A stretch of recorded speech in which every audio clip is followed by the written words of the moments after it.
মৰমফান সদৃশ বিধ্বস্ত কছাৰী পাম বেজৰ সৈতে ইএনডি মথাউৰি সংযোগী কাঠৰ দলং পকী দলং নিৰ্মাণৰ দাবী ৰাইজৰ।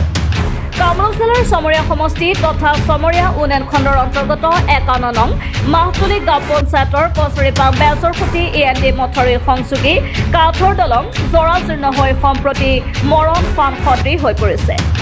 ক্ষতিগ্ৰস্ত পৰ্যায়ৰ দলংখনৰ বিধ্বস্ত অৱস্থাৰ বাবে বৃহত্তৰ অঞ্চলটোৰ বৰাৰিকাটি, সৰুৱাৰিকাটি, পানীখাইটি, বৰঘোল, বেজৰখুটি, কালাতলী পথাৰ, মহাবীৰ পথাৰ, পুৰাণ গাঁও আদি গাঁৱৰ সৰ্বস্তৰৰ ৰাইজৰ লগতে বিদ্যালয়লৈ অহা যোৱা কৰা ছাত্ৰ-ছাত্ৰীয়ে যাতায়াতৰ ক্ষেত্ৰত অসুবিধাৰ সন্মুখীন হ'বলগীয়া হৈছে। উল্লেখ্য যে বৃহত্তৰ অঞ্চলটোৰ ৰাইজৰ যাতায়াত ব্যৱস্থা সুচল কৰি তোলাৰ স্বাৰ্থত বিগত ২০১৭-১৮ বৰ্ষত চতুৰ্দশ বিত্তীয় আয়োগৰ অধীনত প্ৰায় ১০ লাখৰো অধিক টকা ব্যয় সাপেক্ষে কছাৰী পাম বেজৰ সৈতে ইএনডি মথাউৰি সংযোগী পথৰ মথাউৰি সমীপত উক্ত কাঠৰ দলং নিৰ্মাণ কৰা হৈছিল যদিও সম্প্ৰতি কাঠৰ দলংখন জৰাজীৰ্ণ ৰূপ ধাৰণ কৰা যিকোনো মুহূৰ্তত দুৰ্ঘটনা সংঘটিত হোৱাৰ সম্ভাৱনা প্ৰকট হোৱাত ৰাজ্যৰ যাতায়াতৰ ক্ষেত্ৰতো নৰক যন্ত্ৰণা ভুগিবলগীয়া হৈছে। উক্ত পথৰ বিধ্বস্ত কাঠৰ দলঙৰ সলনি এখন পকী দলং নিৰ্মাণ কৰিবলৈ ৰাজ্য চৰকাৰ তথা বিভাগীয় ঊৰ্ধ্বতন কৰ্তৃপক্ষৰ লগতে স্থানীয় বিধায়িকা নন্দিতা দাসক দাবী জনাইছে।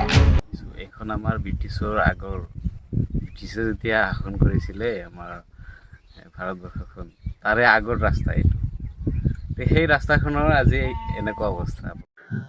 প্ৰথম অসুবিধা হ'ল আমাৰ এই ইয়াতে LP স্কুল আছে, ME স্কুল আছে, হাই স্কুল আছে। বৃহত্তৰ ইফালে বেজুৰসুটি অঞ্চলৰ পৰা বহুত ছাত্ৰ ছাত্ৰী মই যোৱা দেখা পাওঁ বা আগৰ পৰাই অহা যোৱা হৈ আছে আৰু স্থানীয় মানুহৰ অহা যোৱাৰ মেইন ৰাস্তা এইটো। এইখন ৰাস্তাৰ এইটো জহিক হৈ যোৱা অৱস্থা, যিটো দলঙৰ অৱস্থা, এইটো খুবেই দুখ লগা কথা।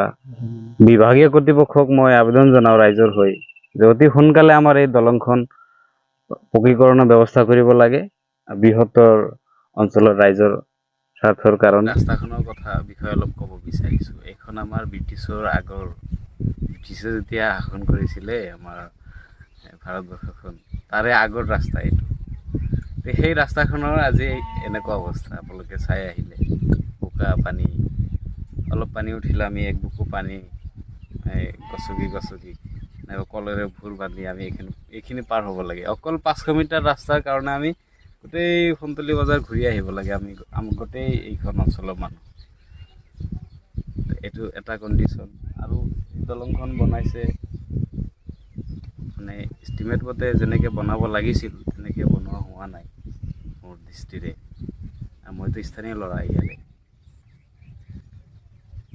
কাম কোনে কৰিছে, কেনেকৈ কৰিছে সেইবিলাক জানেই স্থানীয় ৰাইজে। আপোনালোকৰ যাতায়াত কৰোঁতে মানে কেনেধৰণৰ অসুবিধা হৈছে?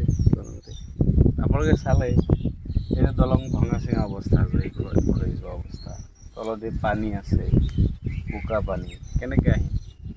৫০০ মিটাৰ ৰাস্তাৰ কাৰণে আমি ইমান দূৰ ঘূৰি আহিব লাগে। সোণতলীৰ পৰা আবুল হাছেমৰ ৰিপৰ্ট, আছাম লোকেল নিউজ।